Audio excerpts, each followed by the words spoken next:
Hello बच्चों, कैसे हो। मैं आ गया हूँ फिर से केमिस्ट्री के चैप्टर नंबर फर्स्ट के सेकंड पार्ट के साथ, जिसका नाम है केमिकल रिएक्शंस एंड इक्वेशन। ठीक है, देखो बच्चों, इस चैप्टर के फर्स्ट पार्ट में हमने कंप्लीट डिटेल से कवर किया था केमिकल इक्वेशन को। इससे पहले फिजिकल और केमिकल चेंज को हमने देखा था, फिजिकल चेंज क्या होता है और केमिकल चेंज क्या होता है, क्योंकि ये बुक में दे रखा था, इसलिए मैंने आपको बता दिया। फिर हमने फर्स्ट टॉपिक पढ़ा था केमिकल इक्वेशन। सेकेंड टॉपिक बच्चों हमने देखा था राइटिंग ए केमिकल इक्वेशन, यानी केमिकल इक्वेशन को कैसे लिखा जाता है, कौन कौन से रूल्स आपको फॉलो करना है केमिकल इक्वेशन को लिखते समय। ये सारी बातें, ये सारे स्टेप है बच्चों, इसमें स्टेप है। ठीक है, केमिकल इक्वेशन को लिखने के स्टेप है, वो सारे स्टेप मैंने कंप्लीट डिटेल से एग्जाम्पल के साथ डिटेल से बताया था। ठीक है, फिर हमने थर्ड टॉपिक में हमने देखा था केमिकल रिएक्शन क्या होती है। ठीक है, केमिकल रिएक्शन कितने प्रकार की होती है ये भी देखा था हमने। दो प्रकार की केमिकल रिएक्शन को कंप्लीट डिटेल से कवर किया था, पहली कॉम्बिनेशन रिएक्शन और दूसरी डीकम्पोजिशन रिएक्शन।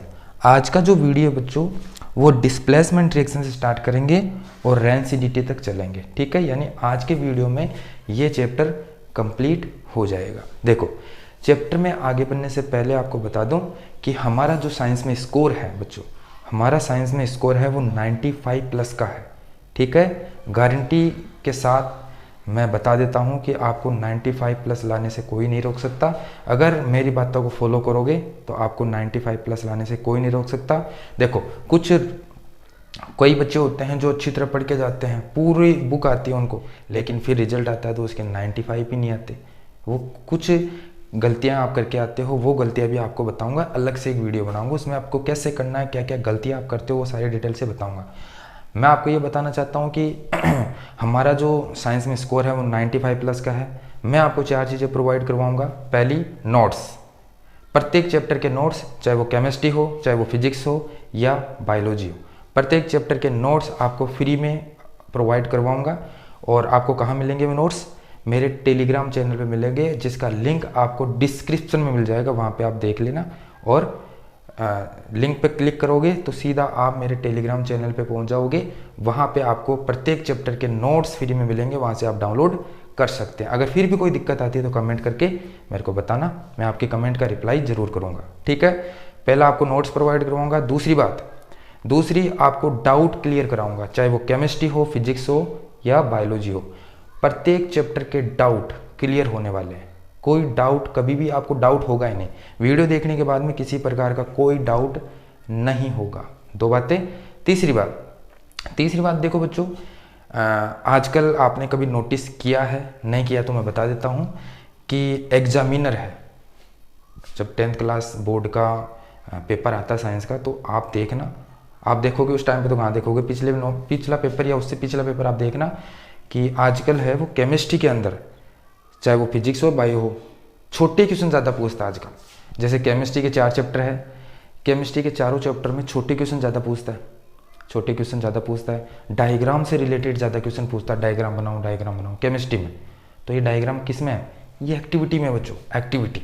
अगर आप एक्टिविटी नहीं पढ़ के गए, मान लो आप अच्छी तरह से पूरी नोट्स अच्छी तरह पढ़ के गए, क्वेश्चन आंसर सोल्व करके गए, लेकिन एक्टिविटी नहीं पढ़ के गए, आपको ये नहीं पता कि कौन से केमिकल को इसमें मिलाए तो कलर क्या होता है, कौन से केमिकल का कलर क्या है, आपको ये नहीं पता, तो आपके कन्फर्म नंबर कटेंगे।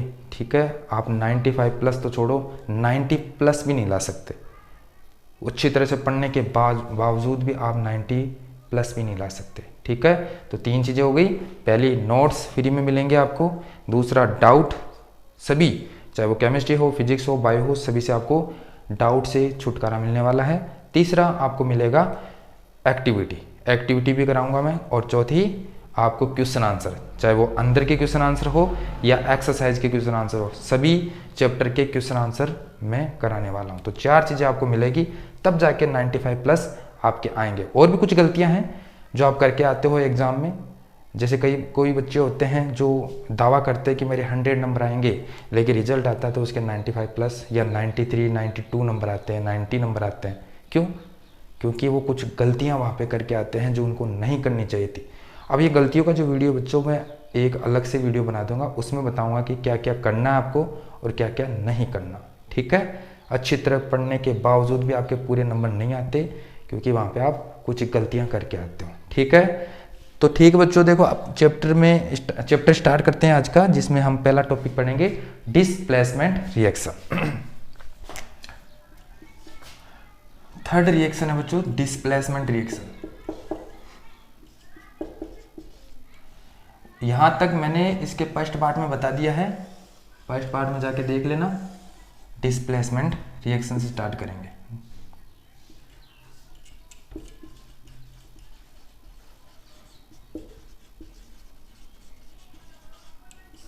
देखो डिस्प्लेसमेंट रिएक्शन क्या होती है, देखो नाम से पता चल रहा है, डिस्प्लेसमेंट मतलब डिस्प्लेस हो जाना।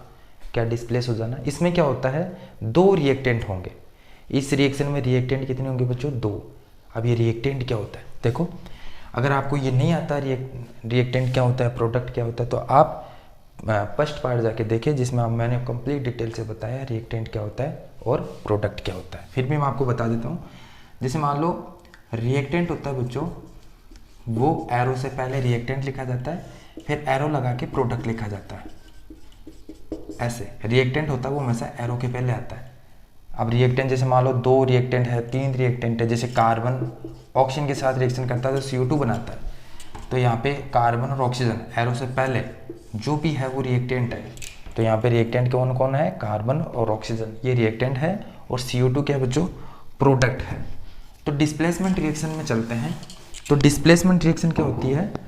इस रिएक्शन में देखो कितने रिएक्टेंट होते हैं? दो रिएक्टेंट होते हैं। जैसे मैं रिएक्टेंट दो बना देता हूँ, जैसे एक तो रिएक्टेंट है AB और एक रिएक्टेंट है C। दो रिएक्टेंट है, ठीक है। इस रिएक्शन में क्या होता है, एक रिएक्टेंट में मौजूद एटम या एटम का ग्रुप, जैसे मान लो इस रिएक्टेंट में, हमें रिएक्टेंट का देखो एग्जांपल नहीं लिखा मैंने, ऐसे लिख रहा हूँ कि जैसे A कोई रिएक्टेंट है, B कोई रिएक्टेंट है, C कोई रिएक्टेंट है, ऐसे अभी एग्जांपल के थ्रू समझेंगे। देखो C मान लो कोई रिएक्टेंट है, ठीक है।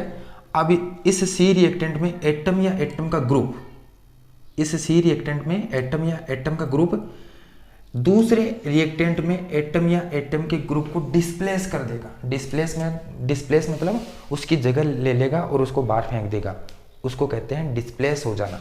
अब देखो C रिएक्टेंट में कोई एटम या एटम का ग्रुप होगा, अभी एग्जांपल के थ्रू समझेंगे तब आप डिटेल से समझ पाओगे।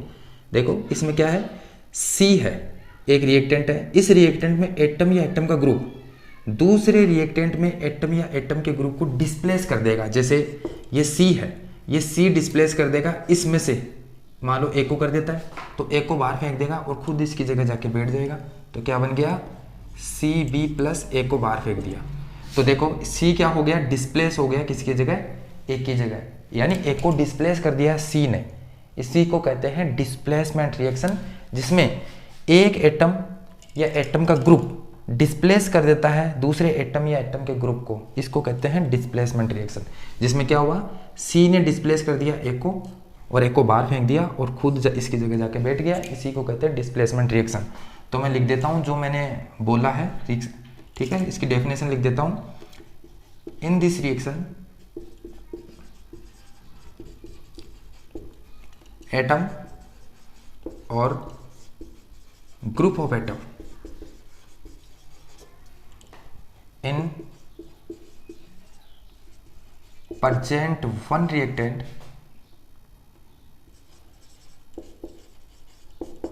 displaced atom or group of atom of another reactant। ठीक है, इसमें क्या होगा, इस प्रकार की रिएक्शन में क्या होता है, एटम या एटम का group present in one reactant, जैसे इस रिएक्टेंट में एटम या एटम का ग्रुप डिस्प्लेस कर देता है दूसरे एटम दूसरे रिएक्टेंट में मौजूद इस रिएक्टेंट में मौजूद एटम या एटम के ग्रुप को डिस्प्लेस कर देता है, इसलिए इसको कहते हैं डिस्प्लेसमेंट रिएक्शन। ठीक है, एग्जाम्पल समझते हैं। देखो एग्जाम्पल लेते हैं, एग्जाम्पल है Fe, कॉपर सल्फेट के साथ रिएक्शन करता है। आपको बता दूं, कॉपर सल्फेट का जो कलर है वो बच्चों ब्लू कलर का होता है। कॉपर सल्फेट किस कलर का होता है, ब्लू कलर का होता है। ठीक है, ब्लू कलर का कॉपर सल्फेट होता है। अब आपको बता दूं ये एग्जाम में आपको पढ़ के आना है, अभी बताऊंगा कैसे क्वेश्चन आएगा इसमें से। देखो अब क्या करेगा ये आयरन क्या करेगा, इस कॉपर सल्फेट में से कॉपर को डिस्प्लेस कर देगा और खुद इसकी जगह जाके बैठ जाएगा। तो क्या बन गया FeSO4। देखो कॉपर को क्या कर देगा ये डिस्प्लेस कर देगा, इसी को कहते हैं डिस्प्लेसमेंट रिएक्शन। समझ पा रहे होंगे, Fe यानी आयरन कॉपर सल्फेट में से कॉपर को क्या कर देगा डिस्प्लेस कर देगा और खुद इसकी जगह जाके बैठ जाएगा, इसलिए इसको कहते हैं डिस्प्लेसमेंट रिएक्शन। अब ये बताओ ये एग्जाम में क्वेश्चन ऐसे पूछ सकता है, जैसे मान लो अक्स है, इस Fe की जगह अक्स दे दे, कॉपर सल्फेट दे दे और यहाँ पे बन गया कॉपर और Y दे दिया ऐसे। तो यहाँ पे आपको अक्स और Y की वैल्यू बतानी है। तो कब बता पाओगे आप, जब बता पाओगे ना तब आपको ये रिएक्शन पता होगी। ठीक है, ऐसे क्वेश्चन पूछ सकता है। अब देखो बच्चों मैं आपसे ये पूछना चाहता हूँ कि अगर ये इसकी उल्टी कर दूँ, मैं इस यहाँ पे कॉपर लिख दूँ और यहाँ पे FeSO4 लिख दूँ, तो क्या ये रिएक्शन होगी? क्या ये रिएक्शन होगी? क्या कॉपर डिस्प्लेस कर देगा Fe को? नो रिएक्शन, कभी भी कोई रिएक्शन नहीं होगी। आप कहोगे ये क्या प्रॉब्लम है सर? डिस्प्लेसमेंट रिएक्शन तो यही तो होती है कि एक रिएक्टेंट है, एक रिएक्टेंट में एटम या एटम का ग्रुप है, वो डिस्प्लेस कर देता है दूसरे एटम या एटम के ग्रुप को। तो ये कॉपर डिस्प्लेस करना चाहिए Fe को, तो ये इस प्रकार बननी चाहिए। कैसे? कॉपर डिस्प्लेस कर देगा, ये ऐसे बननी चाहिए कॉपर सल्फेट प्लस Fe, ऐसे बननी चाहिए। लेकिन ये रिएक्शन होती नहीं है। क्यों नहीं होती? तो ये किस पर डिपेंड करता है? जबकि देखो Fe कॉपर को डिस्प्लेस कर सकता है लेकिन कॉपर Fe को डिस्प्लेस नहीं कर सकता। क्यों नहीं कर सकता? ये किस पे डिपेंड करता है? देखो बच्चों ये डिपेंड करता है रिएक्टिविटी सीरीज, रिएक्टिविटी पे। किस पे डिपेंड करता है?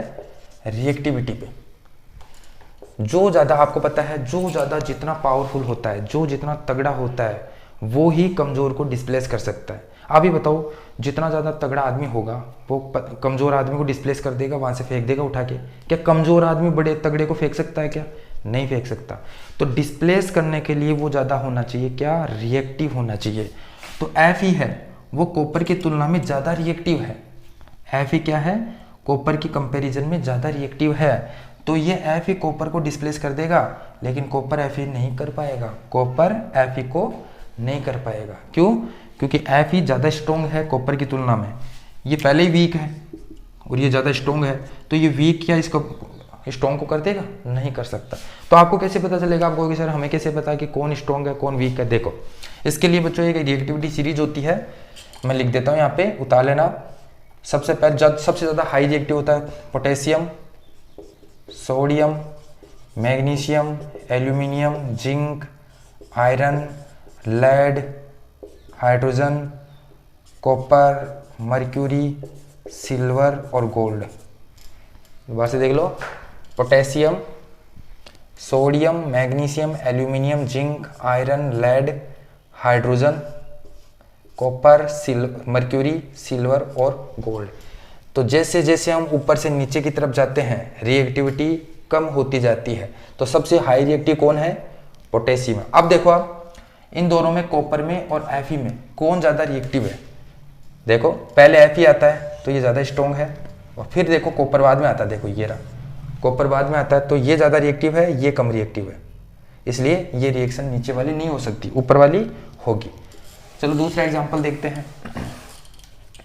आपको डिटेल से बताऊंगा कब, जब आपको एक्टिविटी कराऊंगा। एक्टिविटी से रिलेटेड ये क्वेश्चन है। दूसरा एग्जांपल देखो, जिंक है वो कॉपर सल्फेट को डिस्प्लेस कर देगा। कर देगा नहीं कर देगा? आप देख के बताना कि क्या जिंक है वो कॉपर सल्फेट को डिस्प्लेस करके जिंक सल्फेट, ये इसको डिस्प्लेस कर देगा, जिंक सल्फेट और ऐसे रिएक्शन हो सकती है क्या? चलो देखो रिएक्टिविटी को देखो, यानी ये जिंक तभी कर सकता है कॉपर को जब ये ज्यादा रिएक्टिव होगा कॉपर की तुलना में। तो कॉपर की तुलना में ज्यादा रिएक्टिव है, यानी जिंक ऊपर आना चाहिए। ये रहा जिंक और ये रहा कॉपर। तो जैसे हम पता है जैसे जैसे नीचे जाएंगे रिएक्टिविटी डिक्रीज होती जाएगी, तो ये ज्यादा रिएक्टिव है कॉपर की तुलना में, तो ये रिएक्शन हो जाएगी। चलो दूसरा एग्जाम्पल आपसे पूछता हूं। कॉपर है वो PbCl2 रिएक्शन करके कॉपर Cl2 और Pb बना सकता है क्या? देखो कॉपर इसको डिस्प्लेस कर देगा, वैसे तो अभी करेगा नहीं करेगा वो बाद की बात है, लेकिन मैंने रिएक्शन लिख दी है। ये इसको रिएक्शन डिस्प्लेस करके पीबी को बाहर निकाल देगा। क्या ये रिएक्शन होगी नहीं होगी आप बताओ। ये रहा कॉपर, ये रहा कॉपर और ये रहा लेड। ये रिएक्शन होगी नहीं होगी? नहीं होगी। ये रिएक्शन नहीं होनी चाहिए। क्यों नहीं होनी चाहिए? क्योंकि देखो कॉपर लेस रिएक्टिव है लेड की तुलना में। देखो कॉपर लेस रिएक्टिव है लेड की तुलना में, साफ साफ देख रहे हो। जैसे जैसे हम ऊपर से नीचे की तरफ आते हैं रिएक्टिविटी कम होती जाती है, तो कॉपर तो ज़्यादा, कॉपर की रिएक्टिविटी कम हो गई लेड की तुलना में, तो ये रिएक्शन नहीं होगी। तो ये रिएक्शन इसका एग्जाम्पल नहीं है। ठीक है, दूसरा एग्जाम्पल लेते हैं। कौन सा? उल्टा करो उसको अभी जो मैंने किया। इसमें क्या होगा? पीबी कॉपर क्लोराइड, ऐसे ये रिएक्शन हो सकती है। तो क्या बनेगा? पीबी यानी लेड इसको डिस्प्लेस कर देगा, क्योंकि लेड है वो कॉपर की तुलना में हाई रिएक्टिव होता है, तो लेड इसको डिस्प्लेस कर देगा और PbCl2 बना देगा और कॉपर को बाहर निकाल देगा। तो ये है डिस्प्लेसमेंट रिएक्शन, जिसमें एक एटम एक रिएक्टेंट में मौजूद एटम या एटम का ग्रुप दूसरे एटम या एटम के ग्रुप को डिस्प्लेस कर देता है। अब डिस्प्लेस करने के लिए क्या शर्त होनी चाहिए? जो एटम डिस्प्लेस कर रहा है किसी दूसरे एटम को, है ना, उसके कंपाउंड में से, तो वो एटम ज़्यादा रिएक्टिव होना चाहिए। आई बात समझे? तभी वो डिस्प्लेस कर सकता, वरना नहीं कर सकता। ये था बच्चों डिस्प्लेसमेंट रिएक्शन कंप्लीट हुई। हम अगली रिएक्शन में चलते हैं, डबल डिस्प्लेसमेंट।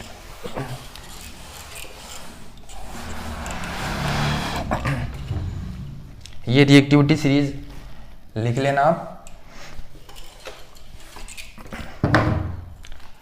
अगले चलते हैं डबल डिस्प्लेसमेंट रिएक्शन।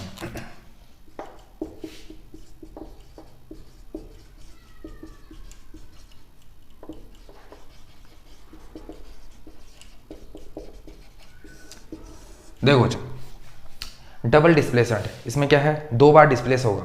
उसमें तो एक बार ही होता है, इसमें 2 बार होगा। कैसे? देखो इस प्रकार की रिएक्शन में क्या होता है, जैसे मैं लिख देता हूं पहले, इन दिस टाइप रिएक्शन या in this reaction to reactant 2 हो गए और वो रिएक्ट करेंगे। 2 रिएक्टेंट रिएक्ट पॉजिटिव। इसमें क्या होगा? पॉजिटिव। अभी देखो मैं लिख रहा हूँ और समझाऊंगा बाद में। पॉजिटिव आयन को क्या बोलते हैं बच्चों? पॉजिटिव आयन को बोलते हैं कैटायन। क्या बोलते हैं? कैटायन। एंड नेगेटिव आयन को बोलते हैं एनायन।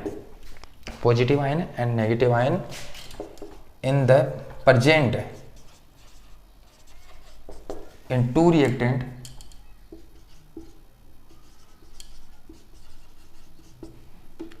switch place forming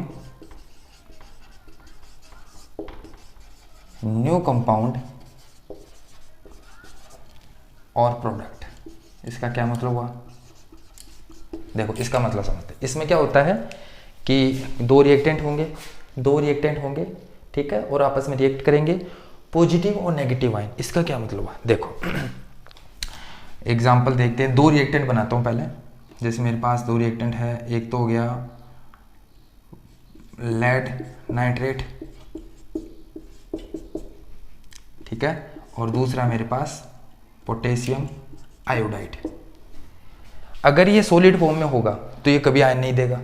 अगर ये सॉलिड फॉर्म में होगा, आपको बता दूं आयन कब देता है, कोई भी कंपाउंड है वो आयन कब देगा? जब उसका एक्वस सॉल्यूशन बनाएंगे, यानी उसको पानी में डालेंगे तब वो आयन देगा।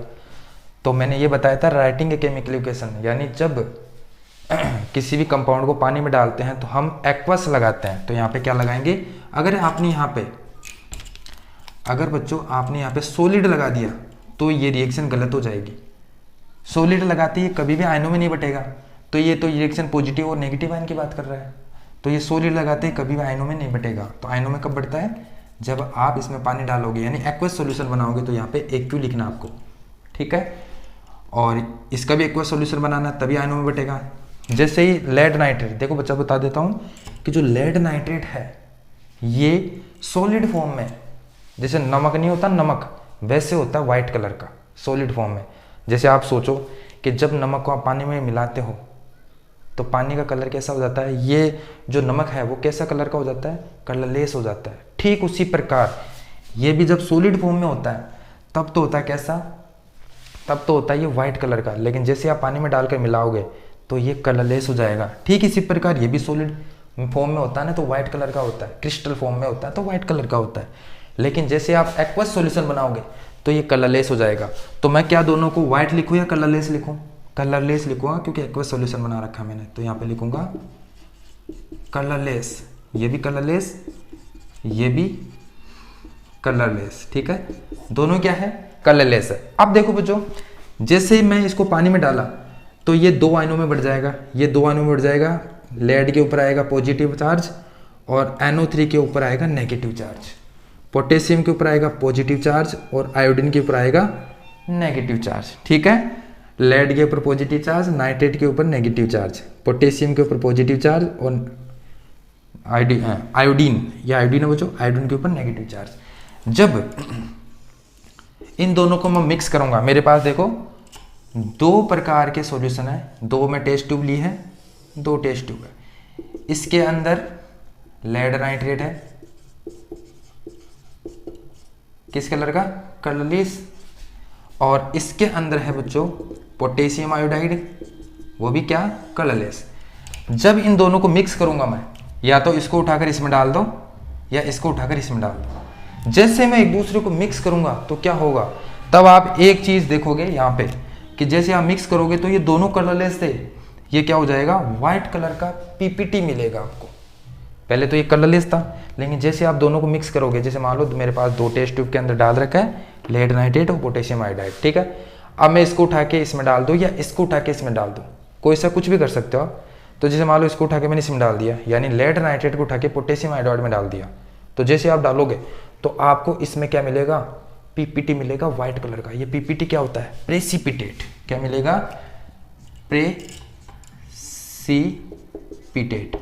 प्रेसिपिटेट मिलेगा। अभी प्रेसिपिटेट क्या होता है बच्चों, प्रेसिपिटेट ऐसा कंपाउंड होता है, प्रेसिपिटेट ऐसा कंपाउंड होता है जो पानी के अंदर, वाटर के अंदर इनसोल्यूबल होता है। पानी के अंदर क्या होता है, इनसोल्यूबल होता है। उससे टेस्ट ट्यूब, जो भी आपके पास टेस्ट ट्यूब है, उस टेस्ट ट्यूब के बॉटम में जाकर बैठ जाता है, तो आपको क्या मिलेगा, व्हाइट कलर का प्रेसिपिटेट मिलेगा। यहाँ पे आपको व्हाइट कलर का ऐसे नीचे बैठा हुआ कुछ PPT मिलेगा, PPT, इसको शॉर्ट भाषा में PPT बोलते हैं। और ये किस कलर का मिलेगा, व्हाइट कलर का। पहले तो आप देखा कि 2 सॉल्यूशन था आपके पास, दोनों ही सॉल्यूशन कलरलेस था, अब देखो व्हाइट कलर का PPT आपको मिल गया। तो कैसे हुआ, इसमें जो रिएक्शन है उस हिसाब से चलो, क्या थी, पॉजिटिव और नेगेटिव आयन स्विच प्लेस, एक दूसरे की जगह बदल लेते हैं, ये कहता है। देखो जैसे मान लो ये पॉजिटिव आयन, सॉरी देखो ये पॉजिटिव आयन है, वो इस पॉजिटिव आयन की जगह आ जाएगा, और ये पॉजिटिव आयन इस पॉजिटिव के आयन की जगह आ जाएगा।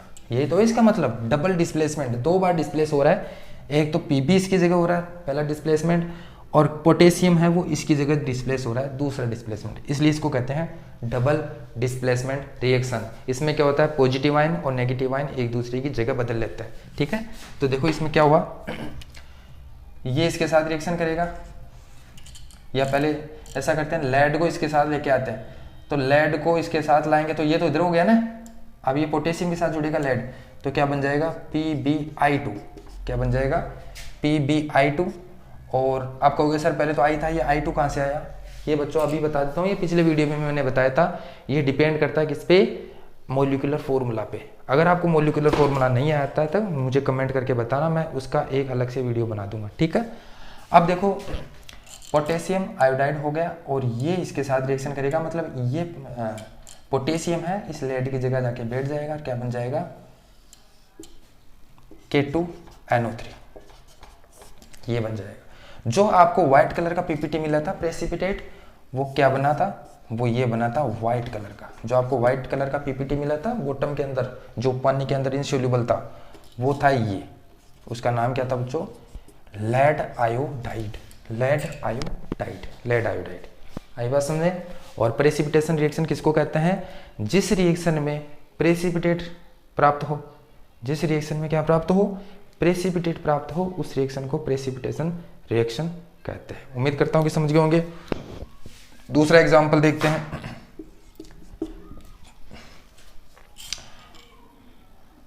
Sodium sulphate plus barium chloride, sodium sulphate और बेरियम क्लोराइड।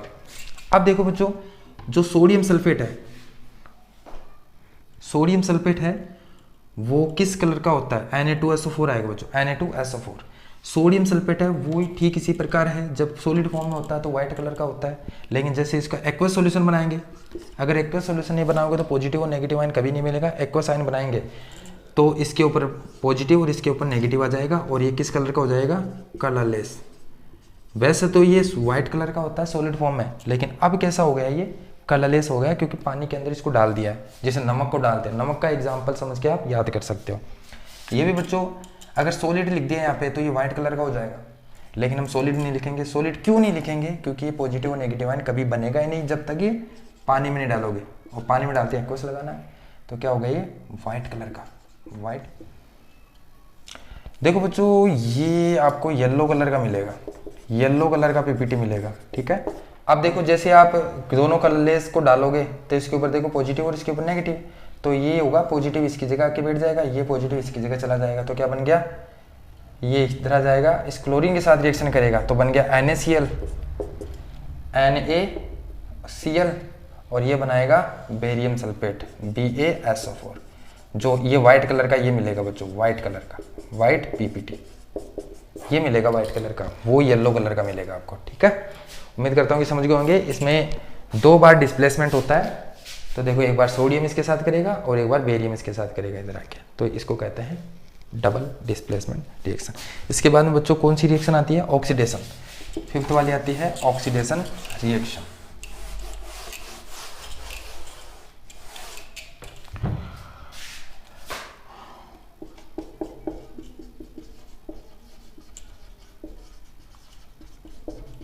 देखो ऑक्सीडेशन रिएक्शन क्या हो रही है, नाम से पता चल रहा है ऑक्सीडेशन। ऑक्सीडेशन रिएक्शन में ऑक्सीजन का जुड़ना ऑक्सीडेशन होता है। देखो हम दोनों रिएक्शन को साथ पढ़ेंगे, ऑक्सीडेशन और रिडक्शन, इन दोनों को एक साथ पढ़ेंगे। देखो बच्चों, ऑक्सीडेशन और रिडक्शन रिएक्शन 2 बेसेस पे होती है, 2 बेसेस पे हम ये रिएक्शन पढ़ते हैं। हाइड्रोजन के जुड़ने के आधार पर हाइड्रोजन और ऑक्सीजन के बेस पर पढ़ते हैं। हाइड्रोजन का जुड़ना, हाइड्रोजन का निकलना, है ना, हाइड्रोजन का जुड़ना, हाइड्रोजन का निकलना, ऑक्सीजन का जुड़ना, ऑक्सीजन का निकलना, ये 2 बेसिस पे पढ़ते हैं। हाइड्रोजन और ऑक्सीजन के बेसिस पर ये रिएक्शन होती है।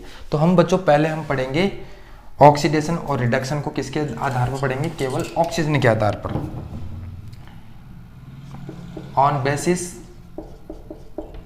Added and losses of oxygen.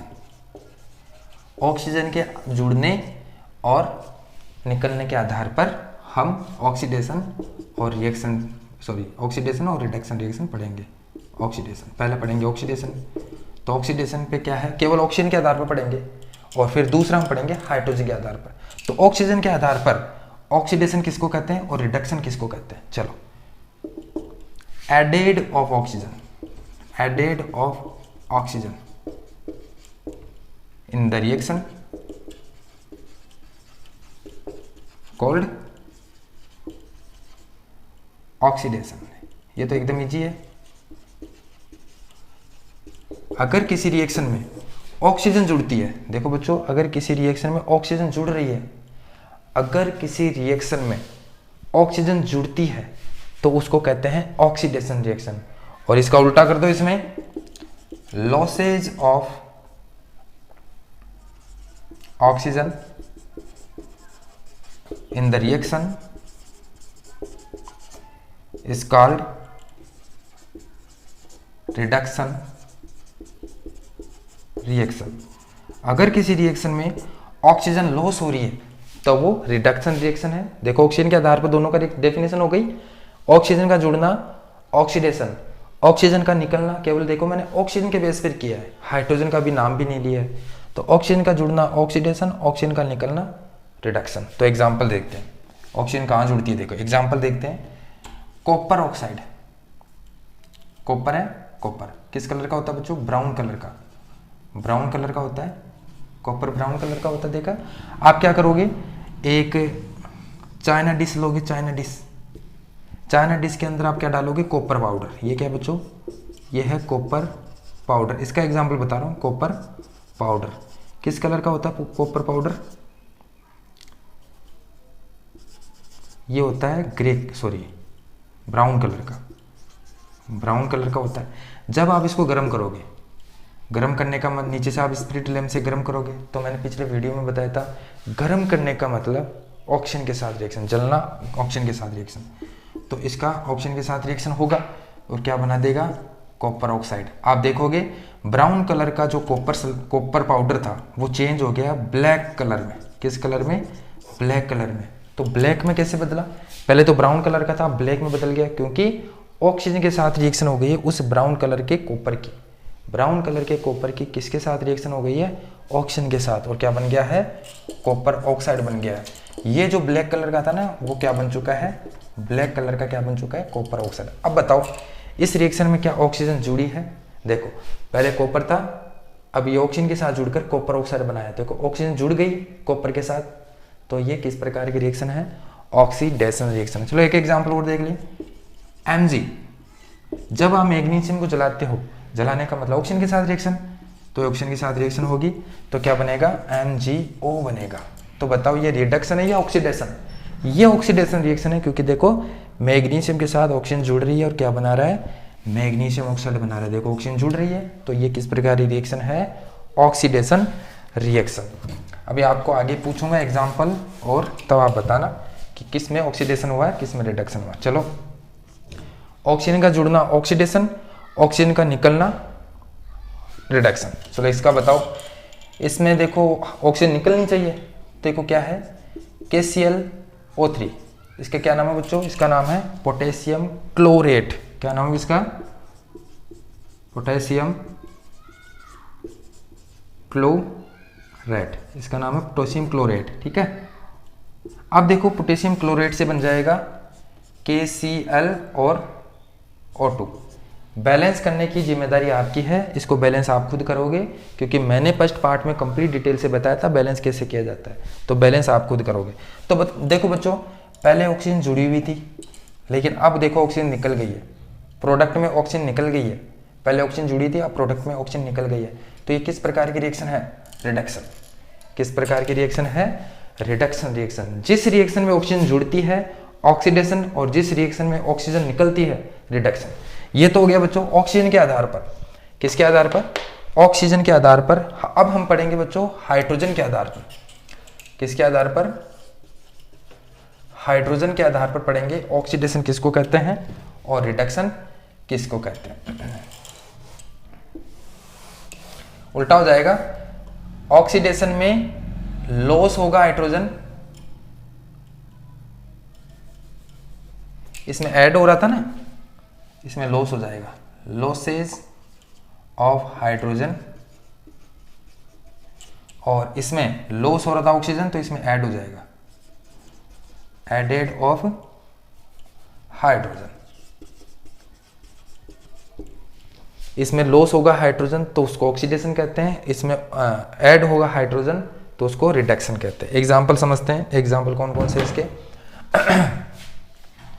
देखो लॉसेज ऑफ हाइड्रोजन, तो देखो इसका एग्जाम्पल है CH3CH2OH।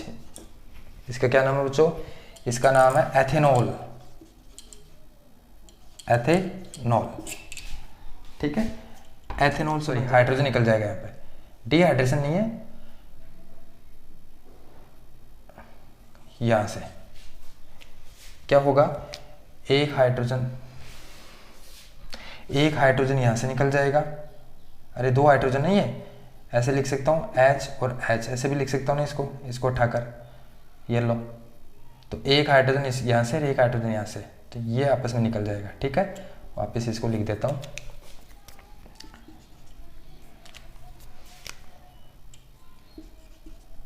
तो एक हाइड्रोजन यहां से एक हाइड्रोजन यहां से निकल जाएगा। अब क्या बच गया यहाँ पे?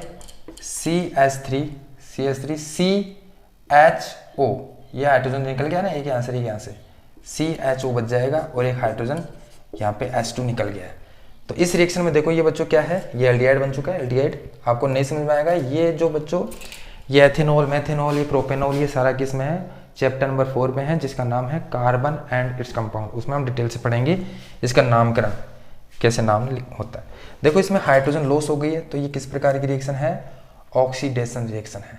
ऑक्सीजन का जुड़ना था ऑक्सीडेशन, लेकिन हाइड्रोजन का निकलना ऑक्सीडेशन। इसमें आओ इसका एग्जांपल देखते हैं। देखो हाइड्रोजन का जुड़ना कौन सी किस प्रकार की रिएक्शन है, ये है रिडक्शन। तो कौन सी रिएक्शन है, देखो करते हैं example. CH2 double bond CH2, इसका क्या नाम है, इसका नाम है एथीन। एथीन जब हाइड्रोजन के साथ रिएक्शन करता है, एथीन हाइड्रोजन के साथ रिएक्शन करता है, लेकिन इसको रिएक्शन कराने के लिए कुछ टेम्परेचर, कितना टेम्परेचर, 773 टेम्परेचर चाहिए और 100 ATM प्रेशर चाहिए, तभी जाकर ये रिएक्शन होगी। इसका नाम है बच्चों एथीन, एथीन नाम है। आप इससे घबराओ मत, एथीन, प्रोपीन, एल्डिहाइड क्या है, ये मैंने अभी बताया कि हम 4 चैप्टर में इसको डिटेल से पढ़ेंगे। देखो एथीन है वो हाइड्रोजन के साथ रिएक्शन करता है 773 केल्विन टेम्परेचर और 100 ATM प्रेशर पे। तो क्या होता है, एक हाइड्रोजन इसके साथ जुड़ जाती है, एक हाइड्रोजन इसके साथ जुड़ जाती है, तो क्या बना लेता है, प्रोडक्ट में क्या बन जाएगा, CH3, 2 था पहले, अब 3 हो जाएगा, और डबल बॉन्ड की जगह सिंगल बॉन्ड लग जाएगा ऐसे। ये एथीन से एथेन बन चुका है, ये क्या नाम है बच्चों, एथेन। ये एथीन था, ये एथेन है। अब देखो इसमें हाइड्रोजन जुड़ी है, तो ये किस प्रकार की रिएक्शन है, रिडक्शन रिएक्शन है। आई बात समझ में, आप पढ़ लेना ढंग से, दोबारा से वीडियो को बार बार देखोगे ना तो अपने आप ही समझ में आ जाएगा। आप वीडियो को 1 बार नहीं, 2 बार नहीं, 3 बार देखो, 4 बार देखो, जितनी बार आप देखोगे उतना ही आपको समझ में आएगा। पहली बार में तो ऊपर से निकल जाएगा, मुझे पता है, बार बार आप देखोगे। इसके बाद में बच्चों ऑक्सीडेशन रिएक्शन हो गया, दोनों हो गई है। लास्ट जो केमिकल रिएक्शन है उसका नाम है रेडॉक्स रिएक्शन। किस प्रकार की रिएक्शन, रेडॉक्स रिएक्शन।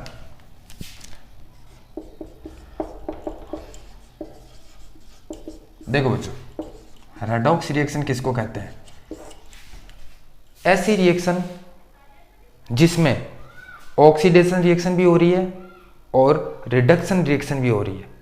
इस प्रकार की रिएक्शन को क्या कहते हैं, ऑक्सीडेशन रिएक्शन कहते हैं। नाम से पता चल रहा है, नाम से क्या पता चल रहा है, ऐसी रिएक्शन जिसमें ऑक्सीडेशन भी होती है और रिडक्शन भी होती है, दोनों रिएक्शन साथ साथ चलती है, ऐसी रिएक्शन को हम कहते हैं रेडॉक्स रिएक्शन। अभी एग्जांपल समझते हैं, कौन सी ऐसी रिएक्शन है जिसमें ऑक्सीडेशन भी हो रहा है, रिडक्शन भी हो रहा है। देखो एग्जांपल समझते हैं। देखो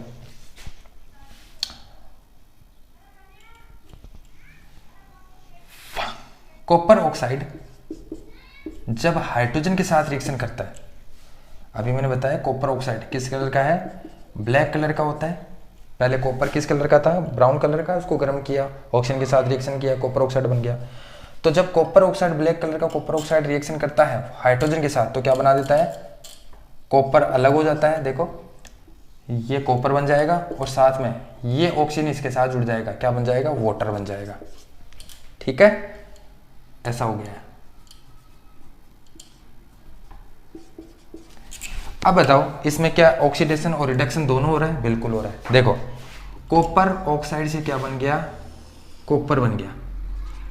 कॉपर ऑक्साइड से क्या बन गया बच्चों, कॉपर बन गया। तो बताओ इसमें रिडक्शन हुआ या ऑक्सीडेशन हुआ, ऑक्सीजन निकली है या जुड़ी है, ऑक्सीजन निकल गई है, पहले ऑक्सीजन थी अब नहीं है, तो ऑक्सीजन का निकलना, लॉसेज ऑफ ऑक्सीजन, रिडक्शन। इसमें क्या हुआ बच्चों, रिडक्शन हुआ। ठीक है, इसमें बताओ हाइड्रोजन से H2O बन गया, पहले H2 ही था लेकिन अब H2O बन गया है, तो ऑक्सीजन का जुड़ा है इसमें या निकला है, ऑक्सीजन जुड़ा है। देखो इसमें ऑक्सीजन जुड़ी है, तो ये क्या बन चुकी है, H2 बन गया, तो ये क्या है, ऑक्सीडेशन। देखा ऑक्सीजन जुड़ रही है, जिस रिएक्शन में ऑक्सीजन जुड़ती है वो ऑक्सीडेशन होती है, इसमें जुड़ चुकी है ऑक्सीजन। चलो दूसरा एग्जाम्पल है जिंक ऑक्साइड प्लस कार्बन। जब जिंक ऑक्साइड कार्बन के साथ रिएक्शन करता है तो वही होता है ये कार्बन इसको डिस्प्लेस कर देता है यहाँ पे, तो ये बन जाता है कार्बन, या ये कार्बन इस जिंक को डिस्प्लेस कर देता है तो जिंक इधर निकल जाएगा और कार्बन इसके साथ जाके जुड़ जाएगा, तो क्या बन गया CO। ठीक है, अब बताओ ये किस प्रकार की रिएक्शन है, इसमें क्या दोनों रिएक्शन साथ साथ चल रही है? देखो इसमें दोनों रिएक्शन साथ साथ चल रही है, ऑक्सीडेशन भी साथ हो रही है, रिडक्शन भी साथ हो रही है, तो इस रिएक्शन को कहते हैं रेडॉक्स रिएक्शन। इसमें बताओ जिंक ऑक्साइड से क्या बना है? जिंक बना है। जिंक ऑक्साइड से क्या बना बच्चों? जिंक बना है। तो ये किस प्रकार की रिएक्शन है? ऑक्सीजन जुड़ी है या निकली है? ऑक्सीजन निकल चुकी है, तो ये क्या है? रिडक्शन। ऑक्सीजन का निकलना रिडक्शन। ऑक्सीजन इसमें जुड़ी है, देखो, तो ये किस प्रकार की रिएक्शन है? ऑक्सीडेशन। इसमें भी देखो दोनों रिएक्शन साथ साथ हुई है। एक एग्जांपल और है लास्ट, वो भी देख लेते हैं। ये बनेगा MnCl2, साथ में Cl2, साथ में निकालेगा H2O, ये बन रहा है। ठीक है, अब देखो बच्चों इसमें क्या रिडक्शन और ऑक्सीडेशन दोनों साथ हो रही है? बिल्कुल हो रही है। देखो MnO2 से MnCl2 बना है, इसको बैलेंस करने की जिम्मेदारी आपकी है। MnO2 से MnCl2 बना है, तो बताओ ये इसमें MnO2 से MnCl2 में रिडक्शन हुआ है या ऑक्सीडेशन हुआ है? ऑक्सीजन जुड़ी है या ऑक्सीजन निकली है? ऑक्सीजन थी पहले, अब नहीं है, Cl2 आ गया। Cl2 से हमें मतलब नहीं है। ऑक्सीडेशन और रिडक्शन दो ही बेसिस पे होती है, हाइड्रोजन और ऑक्सीजन के बेस पे, Cl2 के बेस पे नहीं होती। तो देखो इसमें ऑक्सीजन निकल चुकी है, तो ये क्या है? रिडक्शन। और देखो HCl से क्या बना? देखो पहले H था, Cl2 से हमें मतलब नहीं है, ये है, पहले H था, अब H2O हो गया है। तो बताओ इसमें ऑक्सीजन जुड़ी है या निकली है? जुड़ी है, तो ये किस प्रकार की है? ऑक्सीडेशन है। तो देखो ये तीनों प्रकार के एग्जाम्पल मैंने किसको बताए हैं? किसके बताए हैं? रेडॉक्स के बताए हैं, जिसमें ऑक्सीडेशन रिडक्शन साथ साथ हो रही है। तो इस प्रकार की रिएक्शन को क्या कहते हैं? रेडॉक्स रिएक्शन कहते हैं। ठीक है, चलो इस चैप्टर का सेकंड लास्ट टॉपिक है कोरोजन। कोरोजन में सीधा बता देता हूँ कोरोजन क्या होता है। देखो बच्चों वैसे तो ये कोरोजन हम मेटल और नॉन मेटल के चैप्टर नंबर 3 में डिटेल से करेंगे। ठीक है, एक रिएक्शन के साथ डिटेल से करेंगे, लेकिन फिर भी यहाँ पे आपको बता देता हूँ कोरोजन क्या होता है। देखो बच्चों कोरोजन एक ऐसी स्लो प्रोसेस होती है जिसमें कोई भी मेटल अपने अनडिजायरेबल कंपाउंड में चेंज हो जाता है, उसको कहते हैं कोरोजन। जैसे रस्टिंग ऑफ आयरन क्या बच्चों? एक मेटल है, जब उसके ऊपर जंग लग जाती है तो वो अनडिजायरेबल सब्सटेंस बन जाता है। ठीक है, तो ये तो मैंने बताया कोरोजन क्या होता है। कोरोजन एक ऐसी स्लो प्रोसेस होती है। अब देखो लोहे पे जंग लगना ऐसे थोड़ी है दूसरे दिन ही जंग लग जाती है, तीसरे दिन नहीं, या 1 घंटे बाद में जंग लग, नहीं, लंबा समय लगता है। तो कोरोजन एक ऐसी स्लो प्रोसेस होती है जिसमें कोई भी मेटल अपने अनडिजायरेबल कंपाउंड में चेंज हो जाता है, उसको कहते हैं कोरोजन। जैसे रस्टिंग ऑफ आयरन, इतना ही बताऊंगा यहाँ पे, मेटल और नॉन मेटल डिटेल से बताऊंगा। जैसे कोरोजन और भी लगता है, सिल्वर पे लगता है कोरोजन, ठीक है, कॉपर पे लग जाता है कोरोजन। कॉपर के ऊपर देखा होगा आपने, ग्रीन लेयर आ जाती है। ठीक है, वो हम डिटेल से उसमें देखेंगे, किसमें? मेटल और नॉन मेटल चैप्टर नंबर 3 में देखेंगे। इस चैप्टर का लास्ट टॉपिक है बच्चों रैंसिडिटी। इसको भी ऐसे बता देता हूँ रैंसिडिटी क्या होता है। देखो बच्चों रैंसिडिटी देखो ध्यान से, फैट और ऑयल से बनी चीजें, जैसे फैट और ऑयल से बनी चीजें, फैट मतलब घी से बनी, ऑयल से बनी जो चीजें होती है, अगर आप उसको लंबे समय तक एक्सपोज करके या बाहर एयर में एक्सपोज करके रख दो तो उसका कुछ समय बाद ओडर यानी उसकी गंध चेंज हो जाती है। ओडर मतलब उसकी गंध चेंज या स्मेल चेंज हो जाती है। देखा होगा आपने, फैट और ऑयल से बनी चीजें अगर लंबे समय तक आप एयर में एक्सपोज करके रख दो तो उसकी स्मेल चेंज हो जाती है। ठीक है, स्मेल चेंज हो जाती है। ऐसा क्यों होता है? ऐसा इसलिए होता है क्योंकि जब आप उसको लंबे समय तक सन के एक्सपोज में एयर के एक्सपोज में रखोगे तो एयर में जो ऑक्सीजन होती है वो उस फैट के साथ रिएक्शन करके उसको ऑक्सीडाइज कर देता है।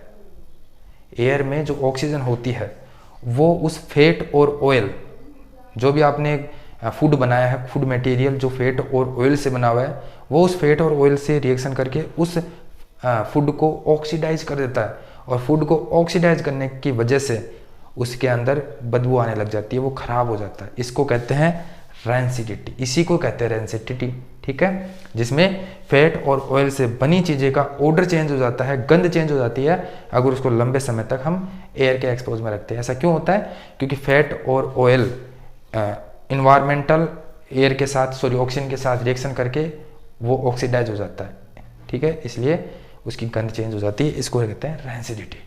अब ऐसा इसको रोका कैसे जाए, यानी रैंसिडिटी को कैसे रोका जाए?